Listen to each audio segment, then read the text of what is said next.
RTP. Está con nosotros Fernando Peralta, él es economista y vamos a hablar sobre los resultados de la inflación en el país. Bienvenido a la mañana en RTP, economista, gracias por acompañarnos. Eh, Hola, hola, ¿cómo están? Muy buenos días. Gracias por la invitación, Astrid, Larisa, don Ramón. Muchísimas gracias. Gracias a usted por acompañarnos. Empezar por el tema que nos convoca, la inflación mensual de menos 0,44%, la más baja del año, y una inflación anual que se situó en 1,05% según el Ministerio de Finanzas. ¿Qué tan cierto podría ser esto? ¿Cuáles son los cálculos que ustedes hacen, o por lo menos cuál es la comparativa que se debe realizar para haber podido llegar a estos resultados y porcentajes? Sí, a ver, primero que el porcentaje de inflación, que es el aumento generalizado de precios, es un dato estadístico que lo da, que el que lo prepara realmente es el Instituto Nacional Ecuatoriano de Estadísticas y Censo, el INEC, y que lo toma como dato cierto, en este Finanzas. caso el Gobierno Nacional como el Ministerio de Finanzas. Este es un cálculo que se hace mes a mes en las principales ciudades del país, donde se toman aproximadamente los principales bienes y servicios que conforman una canasta básica. Y esta canasta básica referencial se mide mensualmente en los diferentes mercados y provincias y ciudades principales en el Ecuador. Este dato, como tú bien lo señalas, hay una inflación mensual de menos 0,44, que significa que respecto al mes anterior, el mes de octubre, ha habido un decrecimiento en el valor de la canasta básica en aproximadamente 0,44. Y que a nivel anual, es decir, un análisis entre noviembre de 2025 versus noviembre de 2024, hubo un incremento de 1,05. Es interesante el dato porque efectivamente para todo el año 2025 es la cifra de inflación la más mínima que ha existido en este año. Es decir, en vez de aumentar los precios, han decrecido en 1,44. Esto indica que, que aunque la cifra es menor, la tendencia para el mes de noviembre ha sido un decrecimiento en el sentido de que, sabiendo que la canasta familiar básica está en 8,21, $8,22, ha habido este pequeño decrecimiento. De alguna forma, si podemos ponerlo en lenguaje llano, relativamente ha sido un poco más barata la canasta a mes de noviembre. Ahora, en el mes de noviembre, usualmente en los últimos 3 4 años ha habido decrecimiento. Es normal que exista decrecimiento de la inflación si vemos la tendencia histórica, pero este año específico ha tenido un mayor decrecimiento. Significa que de alguna forma la canasta básica se mantiene. Lo principal aquí es la estabilidad de los precios generalizados de la economía.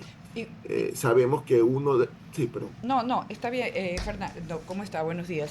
El tema también Buenos que días. tiene que haber y que se está debatiendo mucho es la baja del riesgo país, ¿no? Que el gobierno solamente habla de ese tema, obviamente no habla de empleo, no habla de temas bueno, obviamente la violencia sí es uno de los temas principales que el gobierno discute, pero al tener un riesgo país, obviamente tenemos la capacidad de poder seguir endeudándonos. Y esas deudas ahorita que se están logrando son deudas, pero con una deuda barata, ¿no? Lo que ellos enmarcan. En sí, ¿hasta cuánto podemos nosotros seguir endeudándonos y hasta cuándo vamos a tener esas deudas que obviamente los intereses son tan altos que se tiene que renegociar a unas deudas más baratas de los intereses y si el riesgo país sigue bajando, eso no significa que la economía en sí va mejorando, porque obviamente ahora va a haber un rebrote con el aumento de salario casi a $20. Sí, efectivamente. Hay algunos puntos interesantes que tú mencionas, Larisa. Toquemos el primer punto del riesgo país, en el sentido de que el riesgo país a la fecha está en 550 puntos, Sí. casi un 5% adicional sobre la tasa libre de riesgo de Estados Unidos. Acordemos que en algún momento dado el riesgo país estuvo en los puntos de 1,200, 1,500 puntos. ha habido una tendencia a la baja. Ahora, la pregunta es cómo eso se aterriza a la economía llana, a la microeconomía. Eh, a ver, realmente lo que sucede con el riesgo país es la capacidad que tiene el gobierno o la expectativa que tienen los mercados internacionales a que se pueda pagar la deuda. De alguna forma, los acuerdos con el FMI, y de hecho, a inicios de este año, de este mes, el FMI emitió una publicación donde ya hay un cuarto acuerdo entre el FMI y el Ecuador, de aproximadamente 620 millones, que de alguna forma le da en los mercados internacionales, le da esa seguridad para que el riesgo país baje. Ahora, Ujú. recordemos que el riesgo país tiene un efecto directo en la economía, principalmente en las tasas de interés. Un riesgo país menor algo también importante, que se mantenga en el tiempo, no solo en el corto plazo, sino que se mantenga en el mediano, largo plazo, hace tender que las tasas de interés tengan que ser cada vez más competitivas a nivel local, en el sentido de en la tasa activa, un ejemplo de tasa activa referencial. Y si se pone más, entre comillas, más barato el dinero, lógicamente que la posibilidad de inversiones nuevas con tasas de rendimiento que antes no podían ser por la tasa de interés que tenía un efecto, pueda que genere esto en el largo plazo mayor producción y por ende mayor empleo. Esa es la principal medida que tiene el riesgo país para efectos de los inversionistas internacionales que quieran venir a Ecuador como una variable más, además que tenemos otras cosas, otras variables que mejorar, como la seguridad y todo eso. Ahora, ese es el efecto del riesgo país. Ahora, en el tema del empleo, efectivamente el empleo, no es que ha habido un incremento del empleo. Recordémonos que este año ha sido un año de recuperación económica respecto del año pasado. Acordémonos que el año pasado, por el efecto de la crisis energética, tuvimos un menos 2.5 de crecimiento en la economía. Y las expectativas es que el crecimiento de la economía en este año va a ser del 3,5. Y si sumamos los 2 años, en promedio la economía neta después del decrecimiento sería un incremento del 1,5%. Esa es una tarea que tiene el gobierno para el año 2026, hacer que la economía crezca de una forma mucho más acelerada, para efectos de que ese aceleramiento genere más producción y genere más empleo. Todo va a estar atado con el crecimiento económico al final. Lo que yo quiero señalar es que estos conceptos de riesgo país bajo, Ujú. inflación controlada, porque además de que tenemos dólar, que es el anclaje monetario que tenemos, también depende mucho también de ciertas políticas económicas para mantener ese anclaje, y variables como que deben buscar un target de mejor crecimiento. Eso al final, no digo a los meses, de aquí a 6, 8 meses, debería tener un efecto importante en el decrecimiento perdón, en el crecimiento del empleo. Eh, Siempre usualmente el tema del empleo es la última variable que se ajusta después de que todas las demás variables económicas sean controladas. Esa es la expectativa que tenemos para el año 2026, que haya una mejor capacidad productiva con estas variables que se van armando para que genere una mejor estabilidad a nivel del empleo. Economista, Ahora, sí, y siguiendo ese asunto para tratar de entender la inflación. La inflación al final del día es un promedio de las variaciones de cada uno de los elementos de la canasta básica. ¿Tenemos información acerca de cuáles son estos elementos que han variado o la variación es consistente en todos los elementos de la canasta básica? Porque creo que este es un dato interesante para poder entender mejor qué es lo que nos dice este índice. sí. A ver, es un índice que tiene compuesto aproximadamente como unos 10, 12 sectores de la economía. Lógicamente que aquí voy a ponerme un poco técnico, no es un promedio simple, no es que cojo los X sectores y lo divido para el número de sectores, sino que están ponderados dependiendo de la incidencia que tiene la canasta básica. A noviembre, lo principal que hemos visto un decrecimiento, por ejemplo, en el tema de alimentos y bebidas, donde, por ejemplo, el tema de el limón, vamos a poner casos, porque hay el estudio del INEC, porque el INEC lo hace de forma detallada mensual. El limón, la cebolla paiteña, la zanahoria, la papa, ha tenido un decrecimiento importante. Por ejemplo, también en el tema del sector de alojamiento, hoteles, agua, electricidad, gas y combustible. Por ejemplo, energía eléctrica ha caído en 7,26. Prendas de vestir, pantalón, ropa interior, calzado deportivo y así sucesivamente.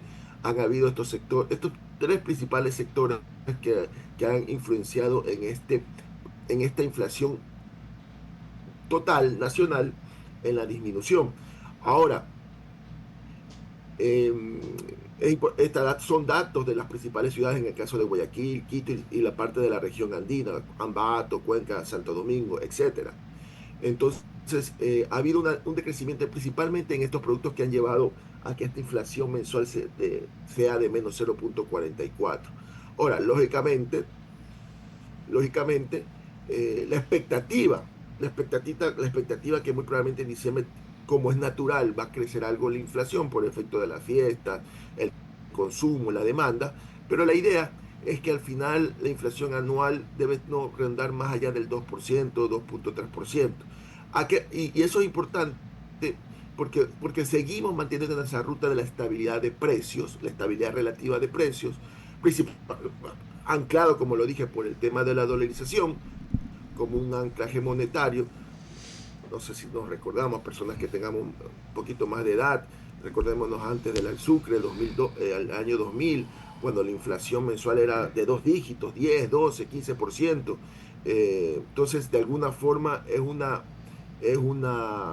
medida que da estabilidad a la economía para seguir con las otras variables macroeconómicas. Ahora, en temas económicos, muchos se dice de que el 2025, pues, si bien se logró una recuperación medianamente buena, no tan comparable con la del 2019, pero una recuperación, pues, de calificación buena. En el 2026 la realidad va a ser distinta y uno de los mayores factores es, por ejemplo, el tema de las remesas, que también entra, por ejemplo, dentro de los cálculos para ver cómo se encuentra la economía del país. ¿Y por qué las remesas? Porque Estados Unidos ha impuesto una tasa, que claro, tal vez no sea esto un impedimento para que se sigan enviando remesas de Estados Unidos a Ecuador, pero sí la disminución de las mismas, debido a que ahora se tiene que destinar parte de lo que se enviaba a los costos de este nuevo tributo que se ha impuesto. ¿Cómo usted ve la economía para el primer trimestre del 2026? A ver, de acuerdo a las expectativas del Banco Central del Ecuador, porque el Banco Central del Ecuador establece también previsiones económicas, hay una expectativa de que el 2026 vaya a haber un crecimiento del 1,82%. ¿Sí? Lógicamente que esta cifra va a ser actualizada trimestre por trimestre como vaya la evolución de la economía. Esa es la expectativa. Disminuye sustancialmente con el 3,35 que vamos a tener en el 2025. Eh, yo creo que sí, la remesa es algo importante. Yo creo que ahí hay un reto del gobierno nacional, de alguna forma, a ver si hay una posibilidad de negociación con el gobierno del presidente Trump. Pero también tenemos que hacer cosas dentro de casa. Y eso creo que es una tarea todavía por cumplir por parte del gobierno nacional, en el sentido de que, y muy probablemente todos hemos escuchado el tema del presupuesto general del Estado, que posiblemente va a quedar con un déficit fiscal de 4.000 millones de dólares, eh, y el año 2026 y también porque está dentro del programa con el FMI, porque hasta el 2020, la idea es que hasta el 2028 debemos tener un déficit de cero. Tiene que comenzar a hacer esas políticas de reducción de gasto innecesario y también eficientizar la recaudación de tributos en lo que corresponda. ¿Por qué es importante el presupuesto del Estado en la economía nacional?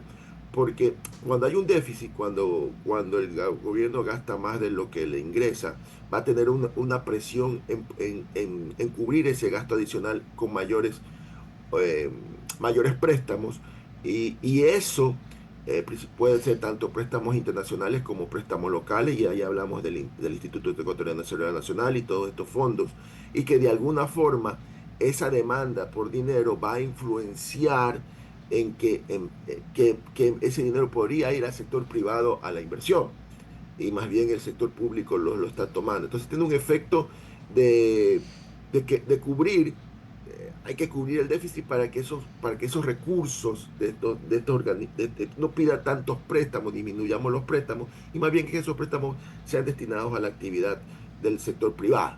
Ese es el efecto que tiene el déficit al final. Y de forma que el sector privado produzca con tasas de mayor competitividad y por default esto traiga mayor empleo. Ok. Entonces, ese es uno de los retos que va a tener el gobierno de 2026, además de esto de las remesas, que Sí, tiene que de alguna forma negociar. economista, y usted hablaba de las estimaciones que hace el Banco Central. Obviamente las estimaciones se basan en procesos técnicos, eso nos queda claro a todos, pero ¿qué tan confiables son esas estimaciones? No hablo desde una confiabilidad de la honestidad de las personas, me refiero a técnicamente cuál es la variabilidad histórica que tienen las estimaciones del Banco Central del Ecuador. A ver, eh, realmente mientras más me acerco al final del año, porque, porque, porque estas previsiones se actualizan mes a mes o trimestre por trimestre. Entonces, mientras más me acerco al final del año, tiende a la previsión a ser mucho más exacta, ¿no? Pero técnicamente hablando, hay un proceso, acá los economistas, hay un tema de econometría, procesos econométricos, unas regresiones, un tema estadístico complejo que permite, y esta estadística está basada en modelos internacionales, inclusive en modelos, porque el FMI no solamente presta dinero, también es un ente técnico a la hora de la metodología para toma de estadísticas económicas. Se sigue ese procedimiento y se determina el monto. Realmente en la práctica, la estimación del Banco Central relativamente no hay diferencias con la realidad, pero no es sustancial la diferencia. ¿A qué me refiero? Si nosotros ponemos 1.8 y la economía baja a -2, no existen esas diferencias. Puede ser que la economía diga, el Banco Central diga 1.8 y al final llegamos en 1.5, 1.3. Vamos en esa tendencia. Ahora, también hay que tomar en cuenta que no solo el Banco Central establece previsiones económicas, también el Fondo Monetario Internacional establece y va por el orden del 1.5, 1.3. Ahí pueden haber discusiones en la terminología, pero al final tiende a que, podemos poner en resumen, que el tasa de crecimiento no va a superar hasta este momento de 2026 del 2%. ¿Sí? Lógicamente, que si hay un evento positivo importante en la economía durante el 2026, no sé, alguna concesión minera, comenzamos a exportar más minería, duplicamos, un ejemplo estoy poniendo porque la minería es uno de los sectores que más ha crecido y más rendimiento tiene en este momento, puede que las previsiones cambien a positivo o a negativo, pero principalmente más allá de la cifra si es exacta, es ver primero que va a haber crecimiento. Siempre cuando uno evalúa estas medidas, tienes que ver dos cosas. Una, que haya crecimiento, por lo menos crecemos, como cualquier negocio, pongámoslo en el sector privado. Y dos, que este crecimiento al menos tiene Ok. que ser arriba de la evolución del incremento poblacional. Nuestro crecimiento poblacional es aproximadamente del 1.2, 1.3%. Para calcular excedente adicional significa que, que la economía está creciendo, se dice marginalmente, y que haya más empleo. Ese es el objetivo final, ¿no? Economista, le agradecemos muchísimo por habernos acompañado en la mañana en RTP, muy amable. Gracias. Muchísimas gracias a todos ustedes, que tengan un excelente día. Gracias a usted. Ya 7:31, vamos a una pausa y ya regresamos con más. RTP